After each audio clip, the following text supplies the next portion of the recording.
What's up, everybody? Welcome to Kinda Funny Games Daily for June 21st, 2018. I'm one of your hosts, Greg Miller. It's a Thursday, by the way, alongside the Reverend Jared Petty. Doki doki, and glad to be back. The Electronic Entertainment Expo was finished. We haven't seen each other since then. You have survived. Touch survived. me. Look at that. You survived. What about you? Did you die? No, I'm back. I'm here. Oh, I'm fine. okay. You're alive too. You're Cool. wearing your Killer Queen shirt. I'm very jealous. So I bought this last year at California Extreme, the awesome arcade expo we have here. Yep. It did not fit me. I bought it in the hope that one day I would lose enough weight to wear it.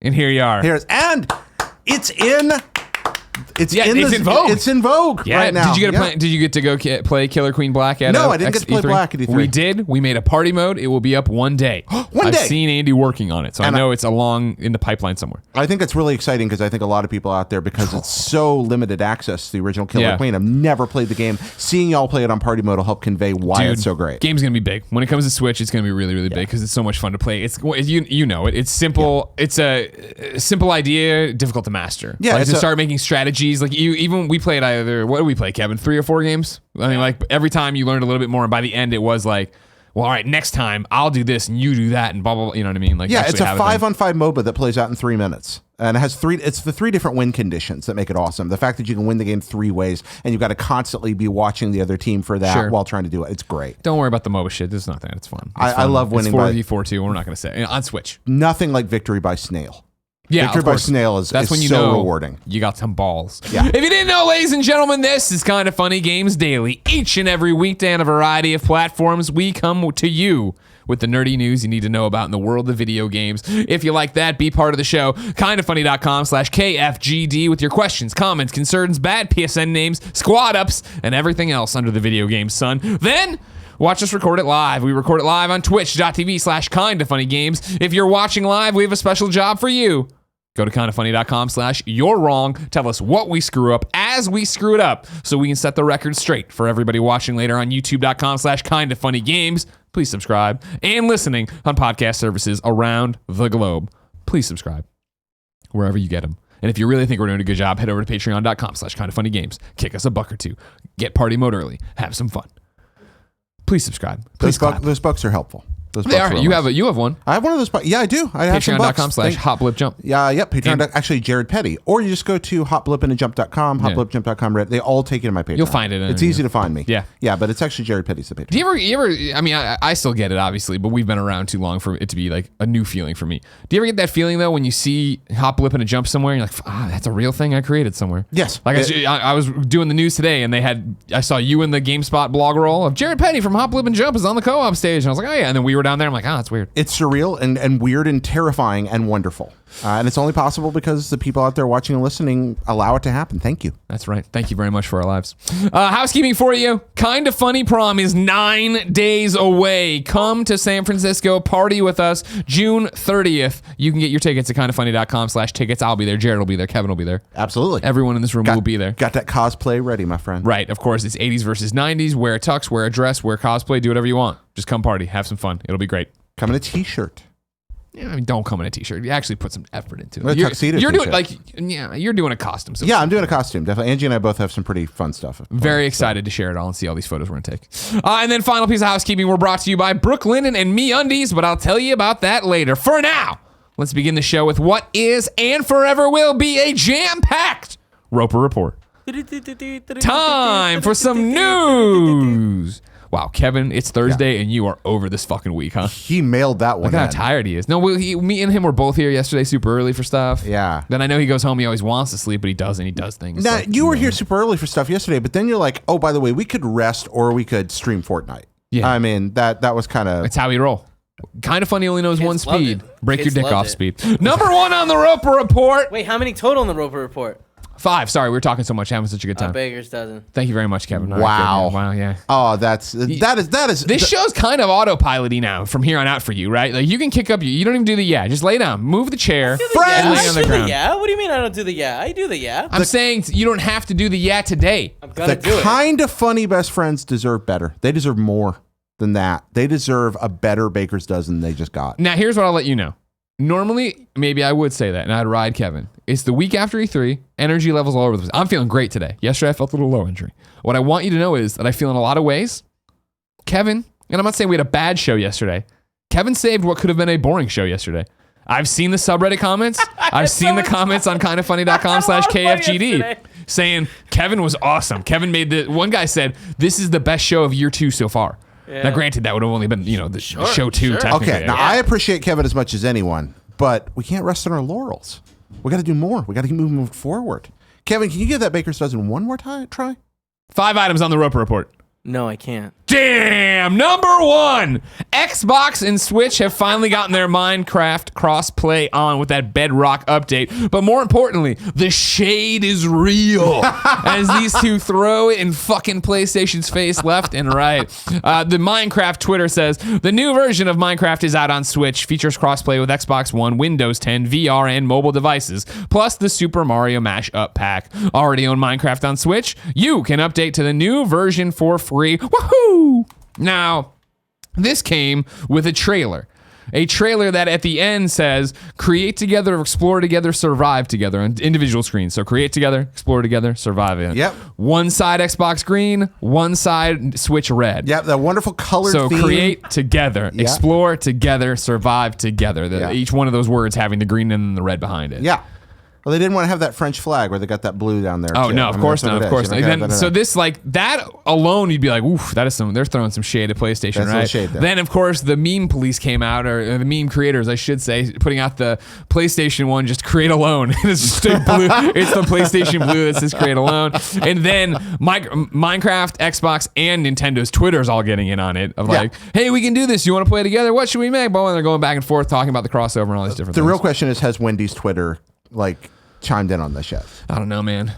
They dunked so hard on IHOP last week. I don't know if they have it in them. They do. Out. My favorite, the Wendy, their dunk on Chick-fil-A was amazing. I don't remember that one. Oh my gosh, it's so good.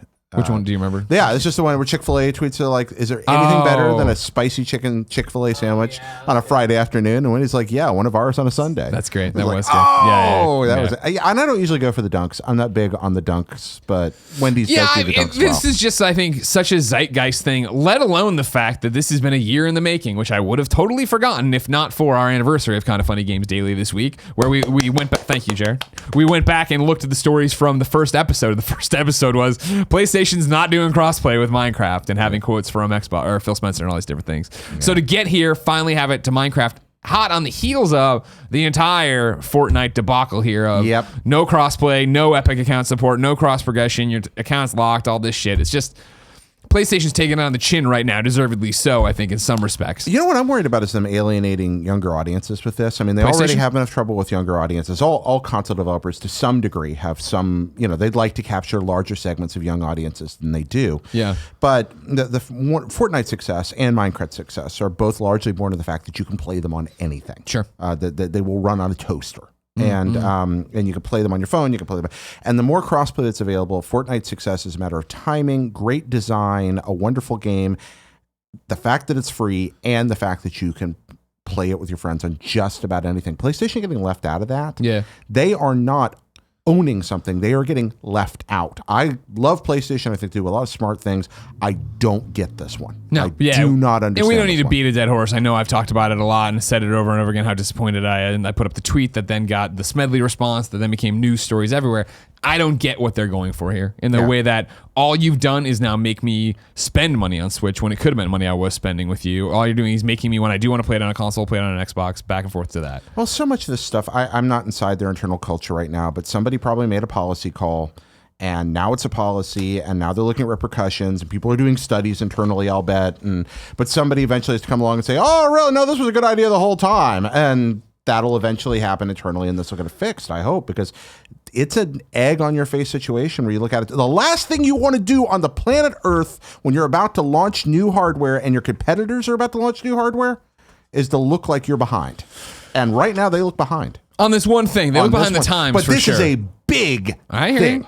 I hear you. I think, Ryan McCaffrey, friend of the show, over at IGN.com, put up an editorial this week that was Xbox is playing, and I'm going to paraphrase the title, but Xbox's E3 shows that they're playing the long game, or they're playing for the future, and they're playing to win. Yep. And it's what I've talked about forever, right? In terms of laying this foundation. I'm not going to be a dead horse with this one either, but Game Pass, backwards compatibility, we're about the gamers, here's 5 studios, cross-play, to the point that, what you're saying is going to happen when you get to that next big step, and Xbox does have a bunch of exclusives lined up and they are ready to go, what do you do and how do you look? And if they're saying all the right things and they have this proven track record that they haven't drifted away from their message of being for the players, where does that go? In the entire history of console launches, I can think of only one major circumstance where hubris between generations didn't cost a leader a good portion of their leading position. The one exception I can think of is PlayStation 1 to PlayStation 2.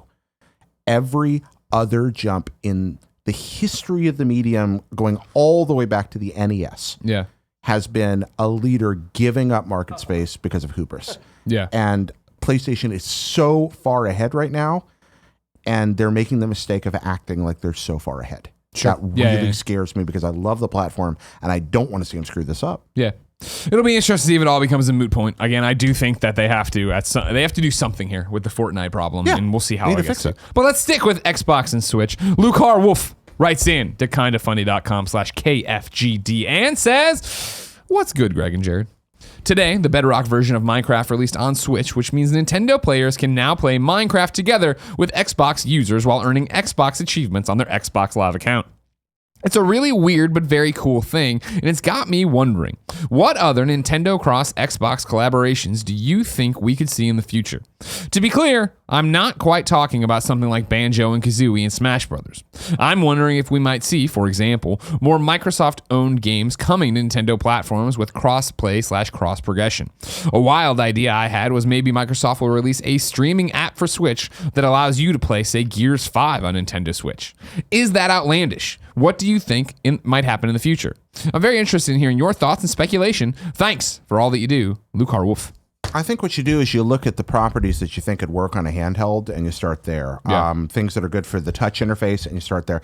I keep talking about Age of Empires. I really do think we're going to see something Age again oriented. I could totally see an Age game being on Windows and Switch, for example. Sure. I think that makes a lot of sense if it's designed right. Again, I pulled out for my Crimson Skies. Crimson Skies, that kind of cockpit view works really well in a close handheld. I think that could be, or a third-person flyer, that could work there. I think something like Gears or Halo is less likely, at least in a mainline game, although it's a radical move, and that kind of streaming would be cool. I think you're jumping too far ahead, Lucar Wolf, in terms of what this means. I think, and what I find interesting, and this is, I know nothing, I know Austin, obviously, but Austin Walker from Waypoint quote tweeted the trailer today, the Microsoft Nintendo Minecraft trailer. It was like, this with the lens of what I heard might be happening, it was like, there's really interesting stuff maybe still coming from like Claus. I think you're in such an early part of it where I think, a Smash Brothers Microsoft character is more likely than anything right now. Right now in the immediacy, bringing over Banjo, Kazooie and putting them there. And then here's what I would say. Streaming app, way far away, but you bring Banjo and Kazooie over to Smash Brothers, and then you say, all right, you know what? During the Direct, your Phil Spencer comes out during this Direct, right? The Nintendo Direct, and say, hey, this is what's happening. We're super excited to work with them. This might seem like a crazy thing, but we've had Rare has had a long lineage with Nintendo. Like a lot of the most beloved Nintendo games from Rare. In fact, we're going to put out the Rare collection on the Switch. Oh, like Rare Replay? Yeah. I think what a great package. I think that would be, to play Perfect Dark on that, you know what I mean? Have those Viva Pinata, games. Man. Viva Pinata on Switch. And have so many of those classic Rare games there on the Switch. I want a Pinata. It's not gonna happen, I think, because you'd have to get the Pokemon company Even that's involved. too far-fetched. But I love the idea of one Pinata in the Pokemon game. Like sticking just one Viva Pinata as an extra Easter egg that you can find and use. Give it Pokemon stats. It's fascinating to see how it's going to go, because this is, when I was covering PlayStation for IGN, this was always the joke with the PS3 generation, where it was that people used to always talk about, oh man, the PS3 Wii, where that was the combo you would get instead of the Xbox 360, right? You could have this and you'd have so much, and like, what if Nintendo worked more with that? What if PlayStation leaned into that relationship and tried to package it that way? Here you see companies doing that to an extent of like, we are working together and we are doing cool things, and Microsoft and Phil Spencer's message right now of game anywhere, what's good for gamers. We had Major Nelson Larry on at A3 talking about this, and like the question is, what is good for gamers? And I know that everybody says that and it becomes just such marketing fluff, but when you see what Xbox has done recently, I do think that they look at these problems that way, and they do also understand that this is such an awesome headline. This is such an awesome video. This is way better than shitty statement to the BBC from PlayStation, not understanding why people are mad about Fortnite. Marketers love a term, if you're not familiar with it, earned media. Earned media is when you create a marketing campaign that gets picked up by folks like us, folks over at IGN or GameSpot, CNN, newspapers, whatever, where it moves out, you make a story and you don't throw marketing dollars behind it really, and it just takes on life of its own. Yeah. This is the kind of thing that gets you good, positive, earned media, and they're going to do it. I do wonder one more thing. Sure. I don't want to stress this out too much, but we've talked about Microsoft stuff coming to Switch pretty much exclusively here. Yeah. What about Nintendo things appearing on Xbox? Is there anything, what does Nintendo give in this situation? I mean, I imagine the Mario skins and stuff, right? Like that's what the Minecraft Twitter's talking about, the Mario mashup pack. I don't know if that's only on Switch or if that's everywhere, right? I get confused with that. I think it's everywhere. Aren't all skins everywhere? Because you can have the... I don't know. I think you can have... Kindoffunny.com/you're wrong. I think you can have like the Master Chief stuff on PS... I mostly play Minecraft on PC, so unfortunately I don't have an answer. Whoa, jeez, Kevin! Whoa, Name there we burst go. came in all That was weird. exciting. But what would you like to see come from Nintendo's little playground? See, to show this off is on, the thing on, is that yeah. I don't know if... I mean, there's a ton of things I'd love to see. Yeah. I don't think you will. I don't think this relationship works that way. No? I think that Xbox is trying to make moves to make up ground on PlayStation without, no offense to everybody, games, right? They're trying to make these moves that are consumer facing, consumer great, what is good for gamer moves, right? Yeah. And I think they are forced into that position because PlayStation's run out to this lead, because PlayStation has this well-oiled machine of exclusives, and Xbox, granted, has the 5 studios, has Gears, has Halo, is working on that, but is not there now. Yeah. And meanwhile, Switch is a runaway success that is totally fine without Xbox getting involved. And I think it is Xbox coming to Nintendo and being like, hey, we have these cross-platform games. We're not going to get in the way of that. Do you want to work with us? Let's do it. Let's make... I think Xbox is more willing to make deals, play ball, and do all these things because they're trying to make up ground and still... I think Xbox and PlayStation... That's why the Switch stuff surprised me about Fortnite. I think Xbox and PlayStation, while... not seeing human beings, everybody's friends with each other, see each other's competition and see that they have to beat each other. Yeah. Whereas Nintendo's always been off doing their own thing, and so we don't worry about what they're up to, even when they're doing really well. That blue ocean strategy. Exactly. There's some weird stuff out there. And so the fact that PlayStation suddenly got a chip on their shoulder about this Fortnite stuff involving Switch was the weird one for me. Of like, wait, I understand the Xbox stuff because both of you want to be my 4K TV box. Yeah. Switch doesn't want to be that. Nope. And so I don't think they have to worry about it in the same way, whereas Xbox is making deals with Switch, with people all over the place because they're trying to see that, like, all right, cool, we are the definitive box, even if you don't think so right now. And next generation, we are sure as shit going to be the definitive box with all these services and all these games and all these things. Yeah, I do like the idea of coming around a corner in, I think, the probably inevitable Fable 4 someday and finding the Master Sword stuck in a clearing. I mean, there are things like that you could do. The question is, does Nintendo need it? But even that, right? You're talking every generation, the battlefield shifts and you get strange bedfellows. Yeah. And I think when you get to Xbox 2 or whatever the next generation is, this relationship, not for a Minecraft, not for that, but for that kind of collaboration, I think is going to truncate again.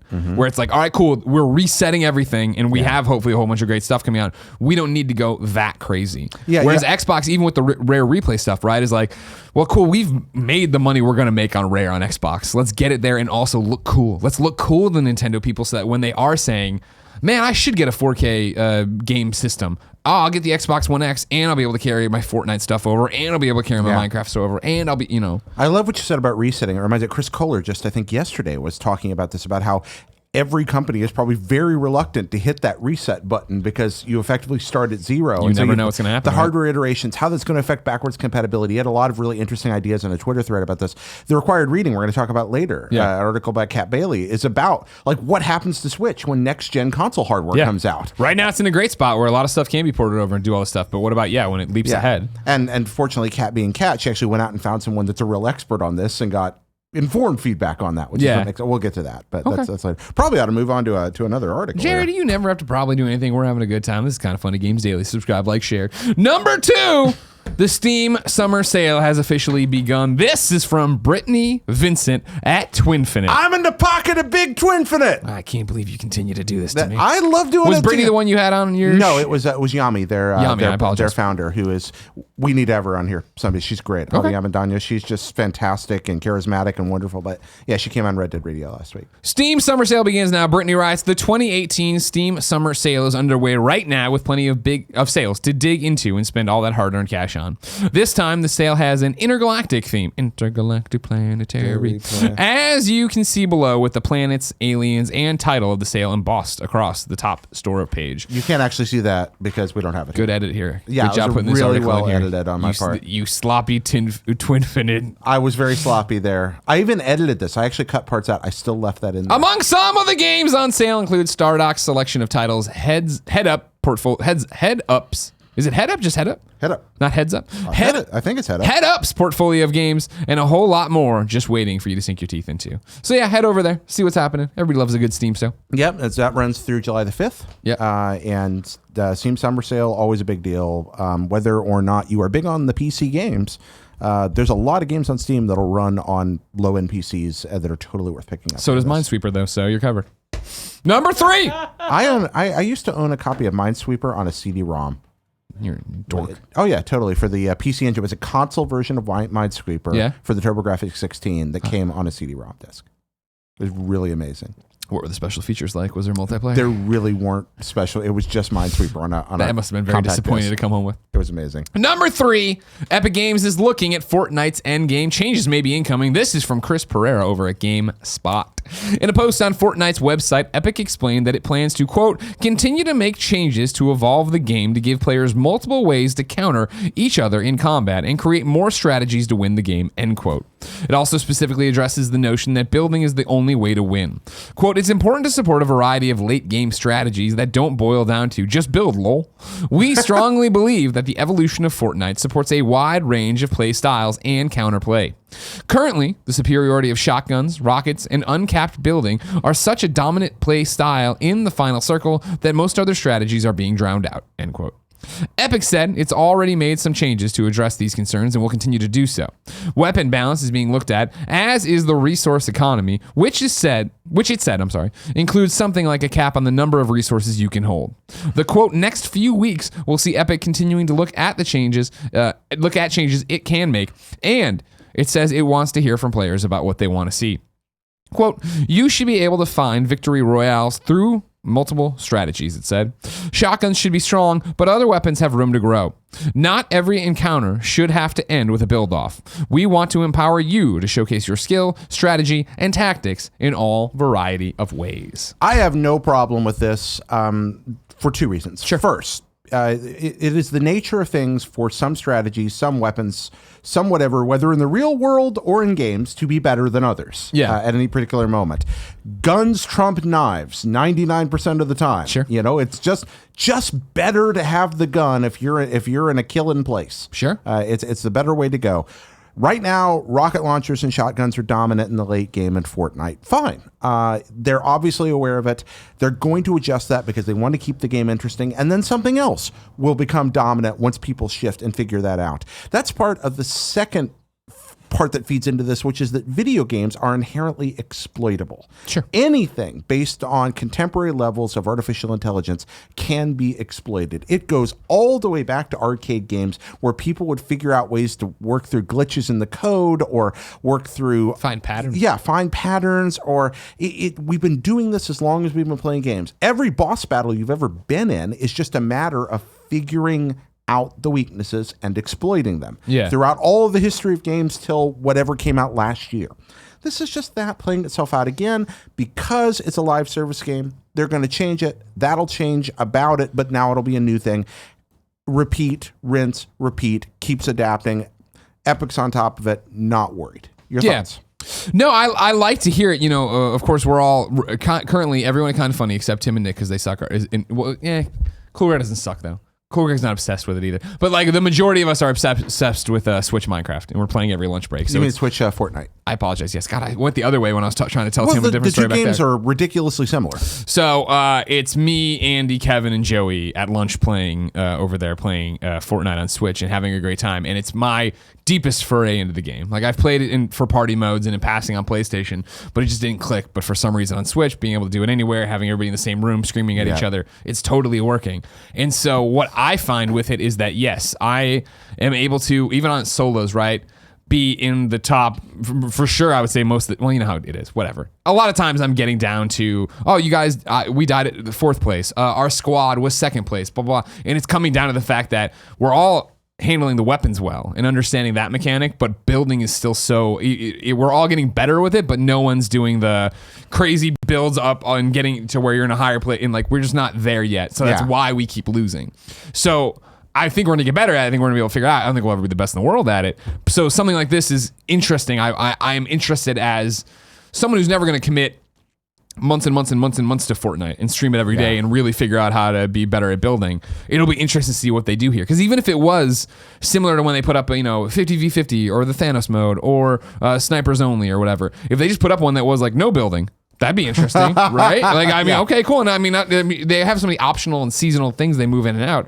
I'd be down to see what that looks like. I can't imagine what pitch meetings at Epic are like right now. Like they're just we have an unlimited pool of money. What do you guys want to do? Yeah, I mean, just and sitting in a room going, what's going to be fun? What's going to, there's this phrase. Oh my God, they've got to have such a good time over there right now, just kicking around ideas. I mean, they're working really hard, but of course, they're also just like, wait, what's going to keep the game fun? What's going to keep it fluid? And that's.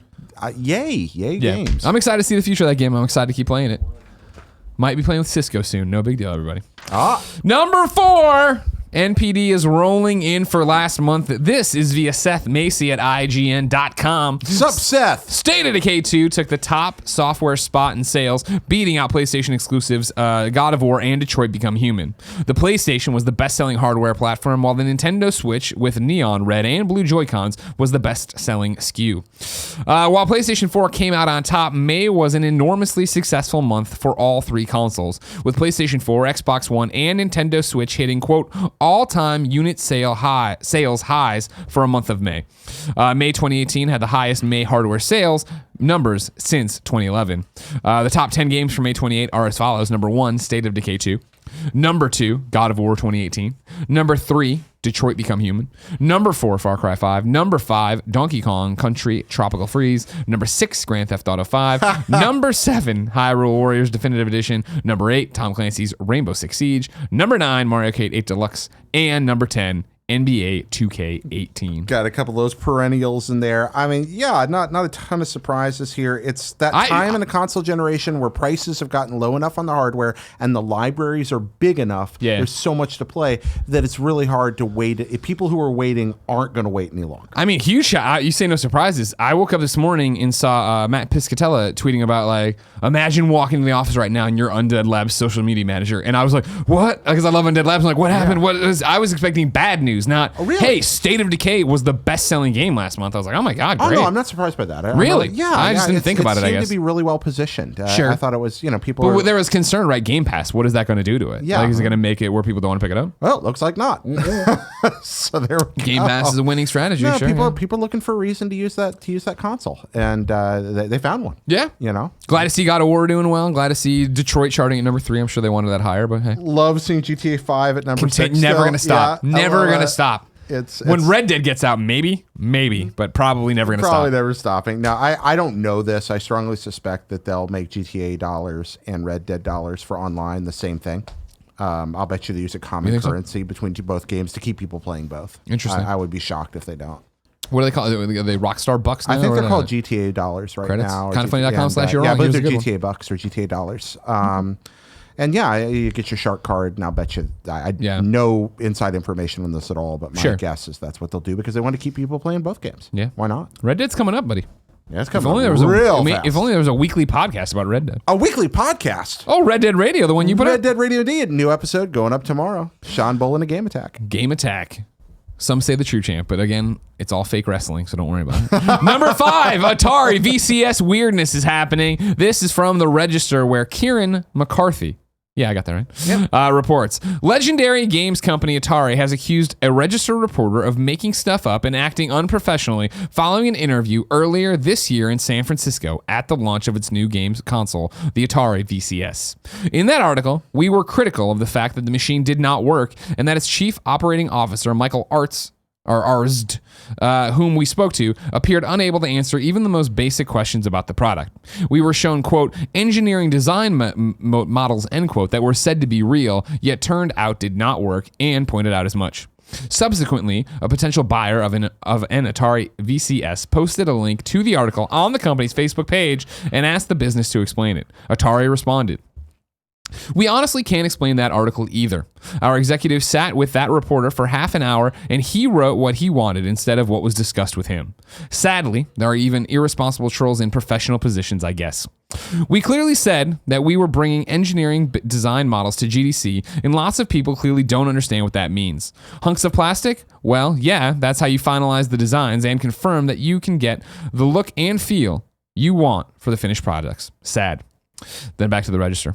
While we at the Register often take a lighthearted and critical perspective on the news of the day, we take our professional obligations as reporters very seriously. In that capacity, we would like to formally apologize to both Atari and Michael Arzd for digging out a recording of the interview, and for the following article in which we highlight that Atari is so full of crap that it should be designated a hazardous waste zone.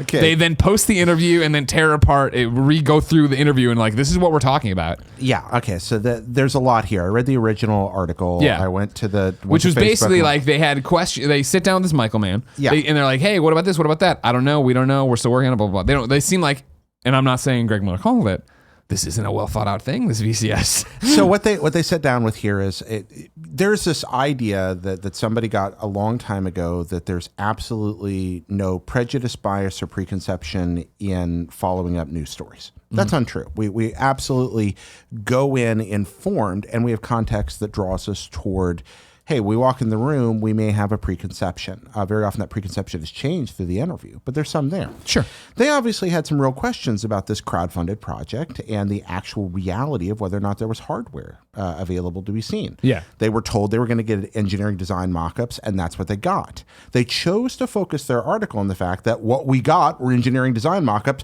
Where's the hardware? There's no answers. This thing doesn't seem to us, based on what we saw, to exist yet.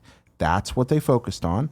That's not the message Atari wanted to get across. Mm-hmm. And Atari didn't, near as I can tell, use that time well to convey the particulars that at that point, with a December launch planned, were probably appropriate to deliver in that kind of meeting. Yeah. Where I have a problem is not that Atari wasn't forthcoming with that stuff. It's that they chose to say, well, we don't know where that story came from. They obviously and to paint a perspective picture of that discussion that I don't think that this meeting didn't even really happen in the way they're describing. That does not accurate. It was an aggressive interview. It was obviously kind of frustrating from Atari's marketing perspective, but it also highlighted the fact that they are, as I think I've kind of called out before, most likely putting this thing together as they go along. Yeah. It is not uncommon for companies in the video game industry to pitch ideas and talk about what something is going to be able to do, especially internally or behind closed doors, long before they know whether it's actually possible, whether they're ever going to get the money, whether they're ever going to get by the time you hear about it face to face, most of that's usually been worked through. With the campaign where they came forward, showed a mock-up and said, hey, we want to fund this, it's become clear this thing's probably just a Linux computer in a well-modeled case, probably a PC of some kind in a case. And they figured confidently they could produce that. Fine, but this article highlights that if that's what you want, that's probably what you're going to get. And by the way, as of, this was during GDC, I think. Yeah. They didn't have that for a launch that was planned for the end of this year. That's worrisome, especially since a lot of people have already paid them. Yep. We will continue to watch Atari VCS because I don't trust it as far as I can throw this disc. Also, the sad at the end was just that. I think that somehow made it twice as bad. Just adding the sad with the period there. And I again, I have no stake in this particularly, except there was no reason to misrepresent the reporter as somehow giving a fake story. And that's kind of what they did. Yep. Not okay. Jared, I can't wait to see how this Atari VCS stuff pans out because I think I'm going to be right. I think it's going to be a disaster. But it's so far away. If I wanted to know something that was happening today, like maybe a million goddamn Switch games coming out, where would I go? I'd go to the official list of upcoming software across each and every platform as listed by the Kinda Funny Games Daily show hosts each and every weekday. Yeah. See, I told you Kevin could lay down and go to sleep over there. You didn't have to worry about it. He really, I can't No, he's even on a see phone him at call this trying to point. fix the computer. Oh, it's Cool Greg. Cool Greg's over Greg's there. back What here. up, Cool Greg? Yo, what up? Where are we at with the Goosebumps game? How you living in that thing? I've had a tough week. I put it down for a little while. Gotcha. You know, man, when I step into mayor mode, I take it real serious. I hear you. All right. We Cool love you. Greg, Kevin kind of mailed in a baker's dozen earlier. Can you give us a good one? Because it was lame. A baker's dozen. There we Much go. better. Thank Thank you, Cool Greg. Out today. If I don't say a platform after it, it means it's Switch. Destiny's Princess, a war story, a love story. I think I'd rather play Disney's Princess, a war story. a Yeah, love exactly. story. Drawful 2, Gunbird 2, Lost in Harmony on Switch and PC. Minecraft Bedrock update, as we said, that brings to the Switch and the crossplay and all that jazz. Mucinex. I thought Mucinex That's too. what I was like, isn't that like a nasal Yeah, exactly. decongestant? It's got the Yeah. gross globs on the commercial. That's on Switch. We're back to Switch mode. Pode. Again on Switch, worth calling out. Of course, they're doing a deal with us. If you go over to the Kinda Funny morning show, if you want tomorrow, Friday, we're giving away a copy of Pode and a Nintendo Switch that they're giving us, so you can go over there. If you never got done one of our giveaways before, be in the chat live as Nick and I do the Kinda Funny morning show tomorrow on twitch.tv/kindafunnygames, or subscribe to us on Twitch. You're automatically entered, or support us on patreon.com/kindafunny or patreon.com/kindafunnygames at the $2 and up level. You're automatically entered. Free Switch, huh? Free Switch, free Pode. Wow.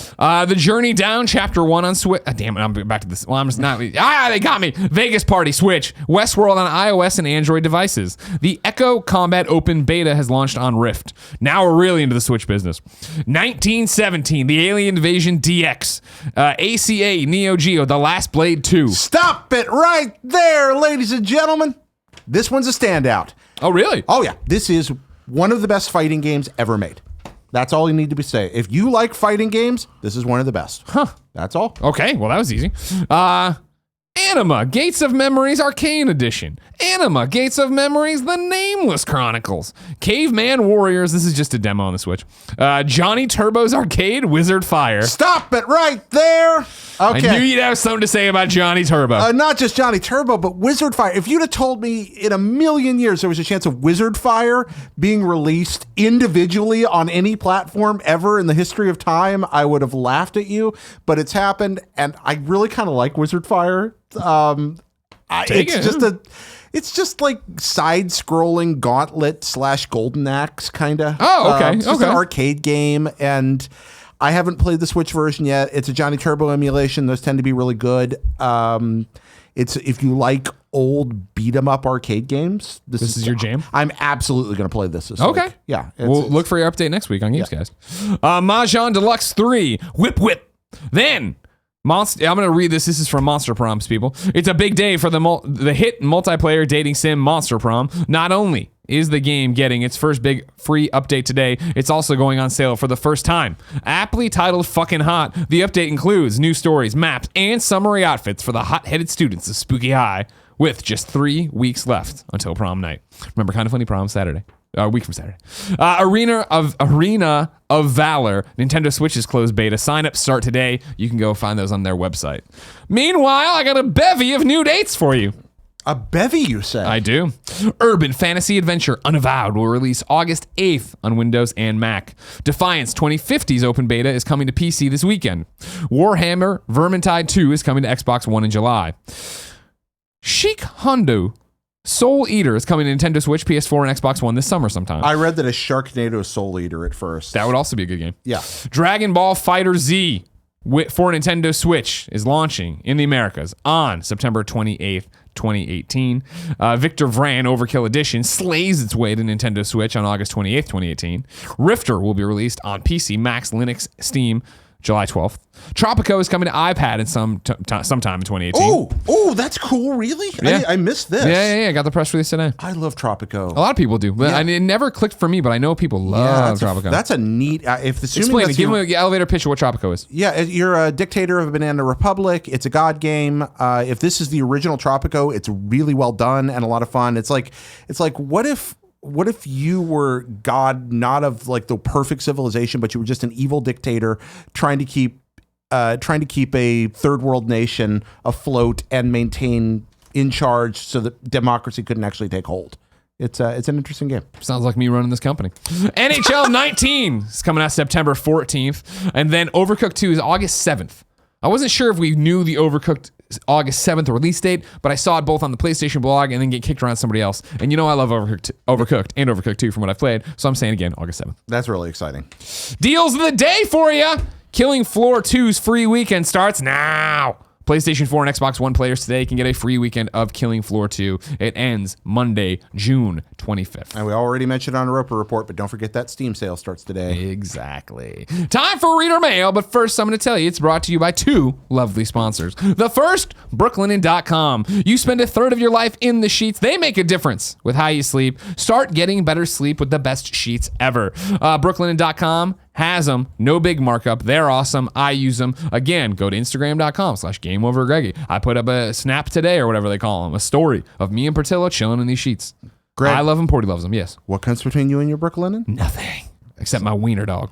Upgrade your nightly routine and help feel more well-rested every day. Brooklyn is the fastest growing bedding brand in the world with over 15,000 five-star reviews. They have versatile colors and patterns you can mix and match to complement any decor. Again, I really do love these sheets. I got them. I impressed Jen with them. I've said that a million times. I'm not going to beat you over the head with it. Brooklinen.com, though, has an exclusive offer for you, the listener. Get $20 off and free shipping when you use the promo code GAMES at Brooklinen.com. Brooklinen is so confident that they offer a risk-free 60-night satisfaction guarantee and a lifetime warranty on all their sheets and comforters. The only way to get $20 off and free shipping is to use the promo code GAMES at Brooklinen.com. That's BROOKLINEN.com. Promo code GAMES. Brooklinen.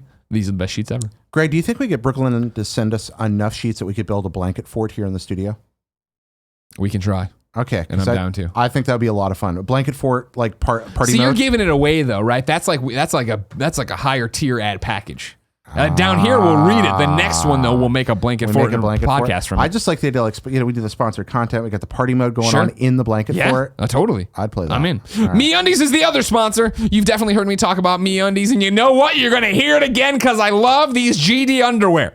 I only wear these underwear, y'all know it. I threw away the rest of my underwear. What do? You go online, you pick your style, you pick your kinds because they got cool patterns. They ship them right to you. You don't need to go to Walgreens. Take off your underwear and try on Walgreens' underwear. You can do this at home now. You don't need to worry about the possible charges that they would try to file on you at Walgreens.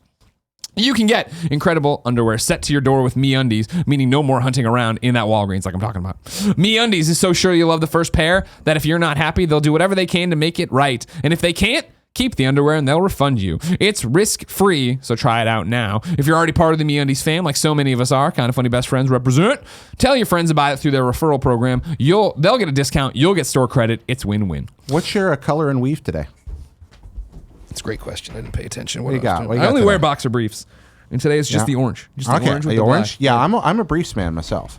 Yeah, I can't do it now. You can't do it? I like protecting the thighs, the inner thighs. Honestly, I like the support. And MeUndies very, very crotch supportive. Oh yeah, well I mean even my boxer briefs they support. See, I get the best of both worlds. I always feel like boxer briefs are a bit of a compromise there. But it's just like maybe like the Coke Zero of underwear.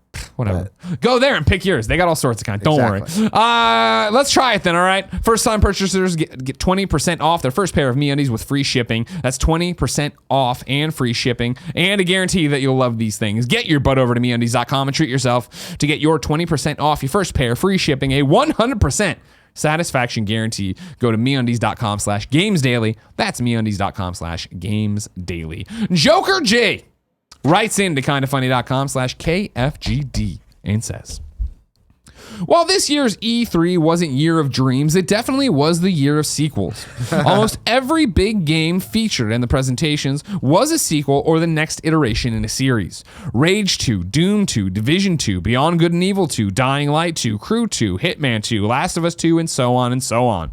And that's just the sequels. Never mind Gears, Forza, Just Cause, and more. I assume he means part 2 sequels. Yeah, exactly. Okay. He just means that's part 2. I was wondering if you could discuss why this is a good or bad thing for the industry. In film, people have been complaining for years that there are no more original ideas being made, but for video games, you can point to indies or just the fact that oftentimes sequels are better than the original because they learn from their mistakes, but that's not always the case either. I just think it's an interesting topic. Keep up the good work and congrats on the anniversary.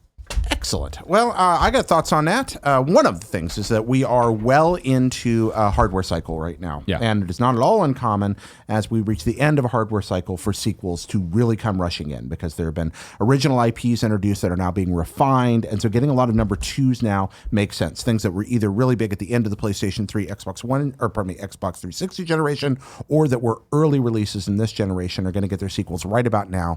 That's the natural development cycle timing. So that's some of it. Another, it is really so much easier to walk into a pitch meeting with investors or internal money men and say, well, here's this original idea that that's untested, untried, or here's something that people already recognize that you've heard of before and that we have a pretty good idea will make it at least this much money because the first one made this much money. And that's so much a why. That's the biggest thing, right? Is that, yeah, sequels sell better usually, right? That's the plan. And it's been proven, right, that a new IP versus an old new IP that now has a 2 at the title, the 2 with the title usually sells better. Is it good or bad for the industry? Depends.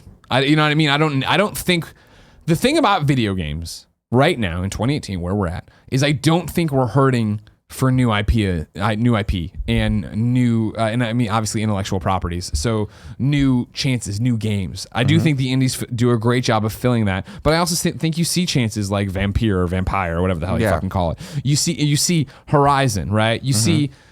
I think I could throw God of War in there, but I won't. That's, it's like a rebooting of a thing. Days Gone, though. Days Gone. Yeah. Like, we are seeing new things happen. But we're also seeing things like Sunset Overdrive and Quantum Break that happen and don't find an audience, and then, all right, cool, what do we do? What does it mean? Blah, blah, blah. And like, there's this little bit of a panic in the sky of like, what's going on. Yeah, I think about one of the most exciting games from '83 was Control.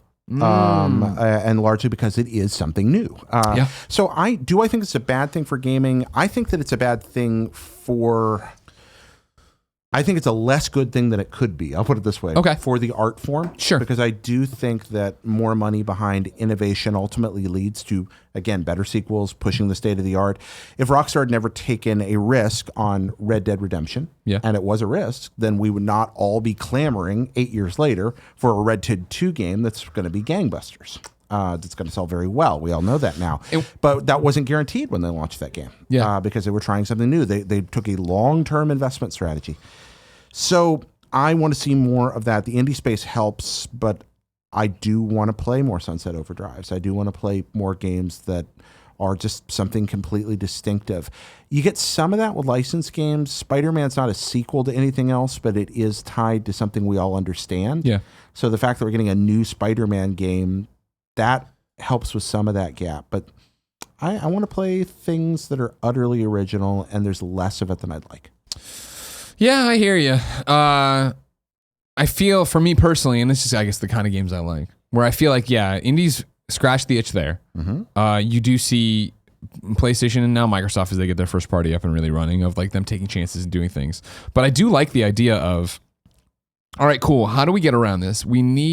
Games take forever to make. Games cost so much to make at a AAA level. We need to make sure we're getting a return on investment here. We need to make sure we're publishing successes. Historically, that has meant sequels. Oh, this worked? Keep fucking doing it.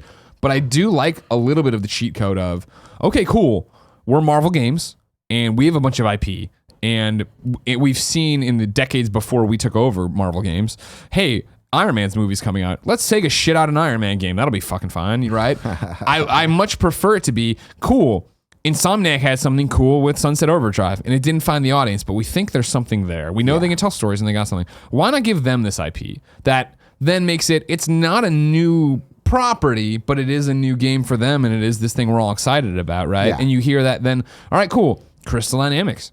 You've made these Tomb Raider games, and not to say Tomb Raider isn't a franchise, but it hasn't found an audience on the level many people think it should. And maybe I'm just projecting my own thing that I think Tomb Raider should be more successful this time around. Interesting. Here is Avengers. Go make something cool with Avengers, arguably the biggest, comic book movie franchise going. Well, not even arguably. That's true. Go make that. You know what I mean? Like doing these little bit of cheat codes of like, let's take a talented developer and get them this game and go. I like that too. Yeah. Actually, and I hope it goes the other way too of like, all right, cool. Let's get weird with the indies. Hey, Indie X, you've made something really cool in VR. Do you want to make, a Cyclops game where you're a Cyclops? You know what I mean? Like, let's get fucking weird where it's just I don't know. Let's see what happens. Yep. Games are awesome. Everything's awesome. Cool Greg's awesome. Keebo says, hey, Greg and Jared. I was just curious your thoughts of West of Loathing for the Nintendo Switch. Thanks to keep up the great work. You guys are awesome. It's hard to make a funny video game. West of Loathing manages it. It's great. I am loving West of Loathing. Yeah. It's a wonderful classic style RPG with great humor, fun art, all kinds of cute little hidden things. Greg? Yeah, same thing. I'm sadly with, Mario Tennis coming in, Fortnite popping off, a couple other things on Switch I don't think I can talk about yet, happening on my Switch. It was one of those, I was so excited when I got my code, got it, played for a couple hours that first night, and then just like haven't gotten back to it. And then it's the thing of like, I should probably restart it. I should probably come back in because I don't even remember where I was, but I've loved that game since I saw it at PAX a couple years ago at Indie Mega Booth. Yeah, So, it deserves to succeed. That's a good place to spend your money on Switch right now. Even if you don't particularly like turn-based RPGs, this one's very streamlined and very funny. OkGJesus writes into kindafunny.com/KFGD and says, do you think with the next generation of consoles coming in 3 to 5 years, we will see an overall increase in the price of games? We going to move north of 60? We should, but we probably won't. Yeah. I think that game prices in the States probably do need to rise a little bit to match the cost of creating them, but I don't think it's likely. Instead, we'll get long tail strategies. We'll get more and more games with DLC options built in to keep us around and find new ways to sell us things. Yeah. We'll have more cosmetic choices at all, etc. And I think that'll probably narrow the scope of games we get outside of first-party studios. There's actually an excellent piece right now by Alana Pierce on IGN about this. Yeah. Or at least tangentially about this. I think that the price of single-player games should go up in a universe where I get what I want. Yeah. But I don't think it's likely to happen. Yeah, I think you're going to say it. I think they're going to keep it at 60 this time around for the next generation.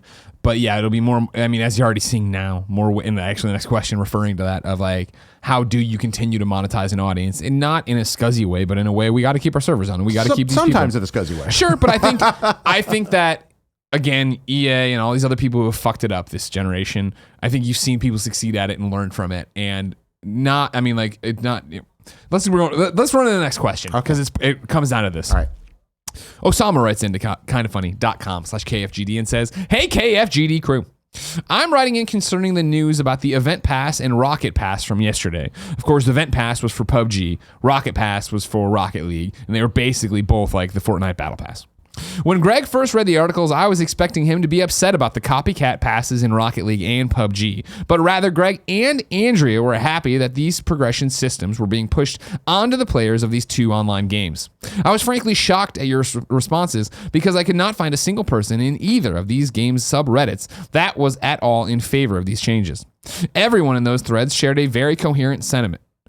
They all hated the additions. Why? Because both Rocket League and PUBG cost money. Fortnite can get away with its progression system being locked away in a $10 pass because it's a free-to-play game. I think it's absolutely ludicrous that you guys completely accepted these garbage, anti-consumer microtransactions placed in these games.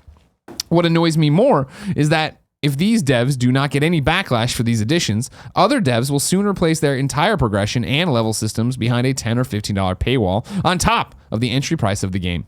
Am I crazy to think that these passes are clearly just ways to get the consumer to spend more money and are not at all even being disguised to be for their benefit. Anyway, keep up the great work, guys. Osama. Hey, raises a point there. Greg, I think mainly you'll probably be the one to comment on this, and I may bounce off it because I actually loathe progression and leveling systems in multiplayer games. Really? Yes. Period? Yeah, I hate them. Why? I don't, because I just want to play a game. Okay. I want to play skill versus skill. I don't like the idea that I start playing a game. I've never liked this. Yeah. The idea that I start playing a game with someone that's already played longer than I am and therefore is already better at the game than me and also has a material advantage over me in terms of their gameplay abilities and the options available to them. Yeah. I'm fine with unlocking things in single player as I go. I love progression systems in most games. I like the feeling of progression. I hate it online. I'm much more going to be kind of in that more Counter-Strike-y vein of, no, we're just here to play and whichever is better wins and we're on even ground. Therefore, I am totally the wrong person to answer this because everyone else in the universe feels differently. And I understand that. And I totally respect it. But I think probably you should be the one to really. So for Osama's question, I think the first thing for as a ground level you need to get in on, right, is that I'm currently swept away up in Fortnite, right? Mm-hmm. So I'm using the battle pass and enjoying it, right? And to Osama's part here of, okay, cool, that's a different game. Fortnite's free. Rocket League and PUBG cost money. They shouldn't hide this away. Here's where we get hazy. Actually, no, I can't actually. Is the fact that from what I remember from the, like, even to what you're saying to an extent, right, is that this is all cosmetic stuff. This isn't changing it how it plays for somebody. Now, cosmetics I have a completely different feel on, but unfortunately, I am not familiar with the passage you're talking about here as I didn't follow yesterday's news. You son of a gun. Is it so hard to find an hour of your time, Jared? Yeah. I listen to the show a lot. I know you're very busy. I was joking. Yeah, That was not. Nice. I love you very much, Dora. I know. It's logged in as Kevin, of course. Hold on. Shared with me. Come over here. Cool, Greg. Can I have a LaCroix? What day is it? Thank you, man. The shared date. I really appreciate it. Last mouth. Yeah, while he's doing that, we'll do the. So Cool Greg's leaving the room. He's headed for the LaCroix. Greg's reading. Hey, right now. Cool Greg. Will you bring me my laptop too? This is going to be a bitch. Look at that. We got all kinds of stuff going on here. We're just doing a run. So I'll clarify, and you're wrong myself or whatever, right? You know, for me, it speaks back to, okay, is a $10 pass, a $15 pass on this wall for to get in and do this. For me, it's the carrot at the end of the stick to keep playing. Let's talk about PUBG, right? Mm-hmm. When Kevin and I play PUBG and we were running through and getting stuff, fine, cool, earning these coins to go in and maybe come out with enough that I could then go buy on a random drop pack of whatever the fuck I'm gonna get out of this crate. Mm-hmm. That wasn't fun for me. Mm-hmm. I didn't care about earning that loot and doing that system. Even less positive than when I look at Fortnite's battle pass, right, and I sit there and I see, oh man, in 4 levels I'm gonna unlock this skin and I'm gonna get an XP boost or whatever that'll actually help me unlock things faster. That's cool. Ooh, I wonder if I can get this tonight and if I can go there, blah blah blah blah. It even works on the way they want it to work of microtransactions, of me sitting there and going, man, maybe I should buy that thing that kicks me up 25 levels because I'll get that costume I want right away. Yeah, it's where there's a discernible gameplay difference that I begin to be frustrated. That's not what they're talking about here. Okay. Both of them are talking about the past being, hey, here's cosmetic items that you're getting, and for sure in Rocket League they were like, this doesn't replace the real leveling system of Rocket League. That's still going to be there the way you want it to be. Sorry, I should have been more prepared. I read the question and then I thought there was more specific information for it, and I didn't realize how combative it would be. Not that I'm against that, Osama. I want to make sure I'm representing it correctly. So I'm going to read these both to you then, all right? So this is from yesterday. Rocket League's Battle Pass detailed. This is via Vic Hood at IGN. Similar to Fortnite's Battle Pass, Rocket League's Rocket Pass will allow players to earn new content through a time-limited progression system. As you earn more Rocket Pass XP, you'll unlock more content. However, this does not replace the current XP-based progression system. There will be 2 versions of the Rocket Pass made available, the free one and the premium one. The free Rocket Pass will allow everyone to unlock rewards including new customization options, player banners, in-game titles, and decryptors. On the other hand, the premium Rocket Pass upgrade is available for 10 keys, $10, and Psyonix aims to offer several each year. Unlike Fortnite, there are no challenges to complete to earn XP. As Psyonix has confirmed, this would disrupt the competitive balance of Rocket League. Instead, there will be a weekly win bonus, which allows you to level up faster if you win enough games in a week. However, the developer is considering safe ways to give players more specific goals in the future. Yeah, if leveling up is locking maps, if leveling up is locking abilities or slots, that's one thing. If leveling up is blocking cosmetics, who cares? PUBG's event pass detail. This is via Nick Yeah, Sant'Angelo at IGN. A new map isn't the only thing coming to PUBG on PC this week. On Friday, PUBG's PC version will also get its first event pass, a limited time system that will unlock in-game item rewards when players level up by completing specific missions. It seems very similar to Fortnite's Battle Pass. Quote, the event pass is designed to reflect the opinions of players who wanted a trackable progression-related system, and at the same time allows you to unlock new content in PUBG in a way that is different from the crate and key system. So again, if it's cosmetic, they can charge whatever they want for it. I don't care. If it affects gameplay, and that's my outraged. thing. Is like what you were talking about. You want to buy the game and play the game. Yeah. Both with what we just read there, Osama. You can still buy Rocket League and buy PUBG and go and play this game. You can be like Kevin's been in Fortnite and just be running in the default skin. Like, who the fuck cares if that's not what you want to do and you don't want to do it? For me personally, I like that look ahead of what's happening. I think a lot of people do in Fortnite and other games like it. I don't like the blind get of PUBG of not knowing what I'm going to get out of that crate. Yeah. Not to say that this is going to alleviate that. I'm going to see what I'm getting and maybe I don't want it in PUBG, but it's still there. Yeah. Also, this is the argument of what Osama, you say here, right? And what we talked about a second ago. Am I crazy that these passes are clearly just ways to get the consumer to spend more money and are not at all even being disguised to be for their benefit?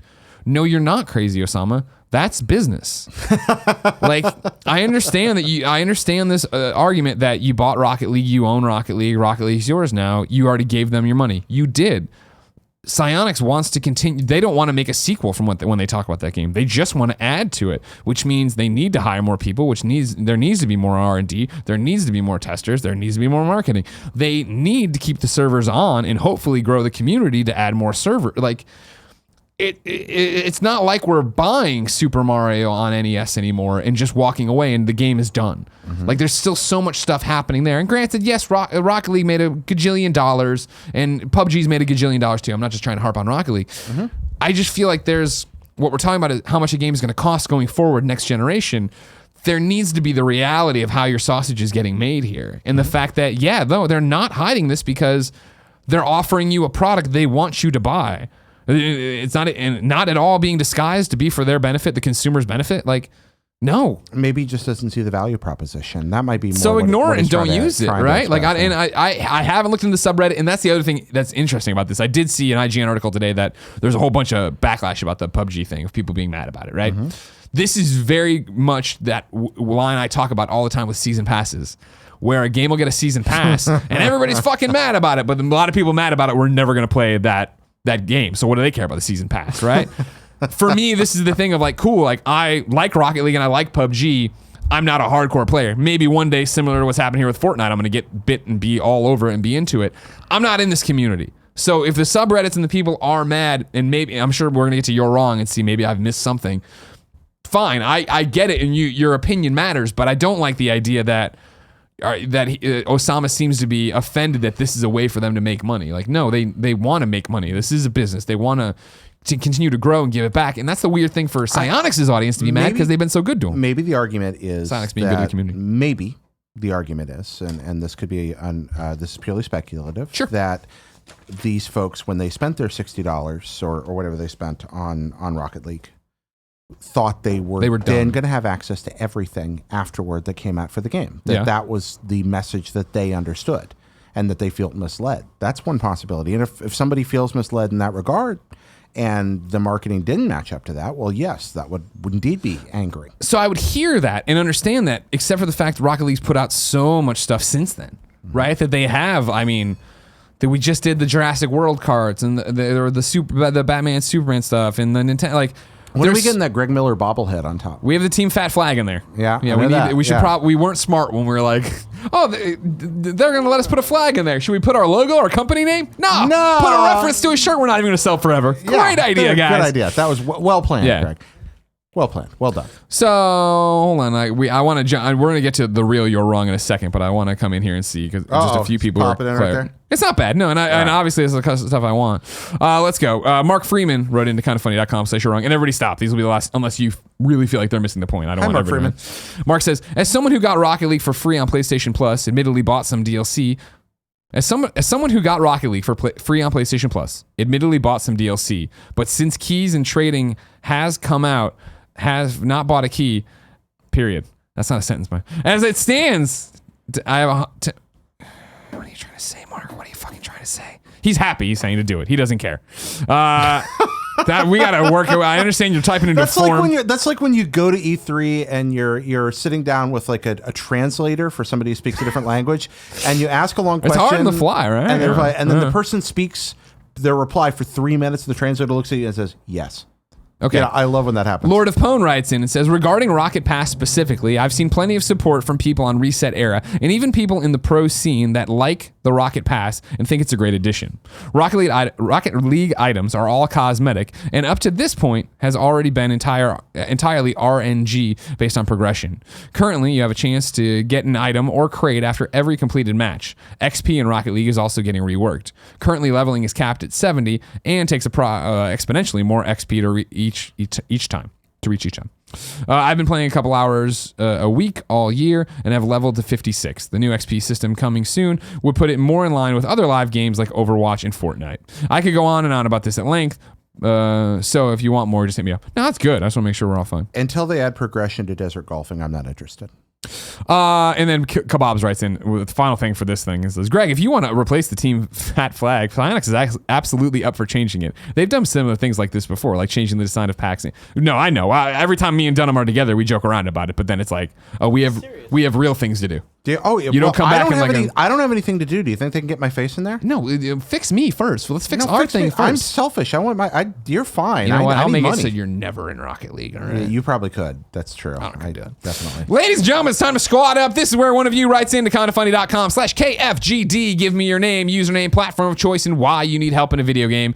I read it here. The best friends come and find you. Everybody has a lovely time together. Today, Darin needs help on PlayStation 4. His PSN name is TJ Rocker 55, all one word. What's up, Kinda Funny crew and viewers? I am looking for people to join me on Black Ops 3, specifically zombies, to help me get some of the achievements. God damn it, Darin, we call them fucking trophies and you know this. Any help would be, you know what? No one do it. No one help Darin. He had his chance. He doesn't respect the PlayStation ecosystem. He's fucked into the ground. No one do it. Don't be mean to him, because you'll get blocked or reported. Punish him, champ. I will punish him, Kev.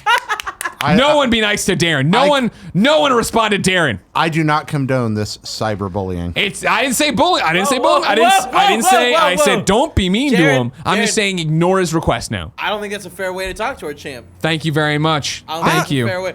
You know what? No, Jared. The belt means nothing to me. You're a Means monster. nothing You're a monster. to me. You're This is Nothing. my- It's just like a trophy. It's worthless. All right, part-timer, get out of here. Get out of All here.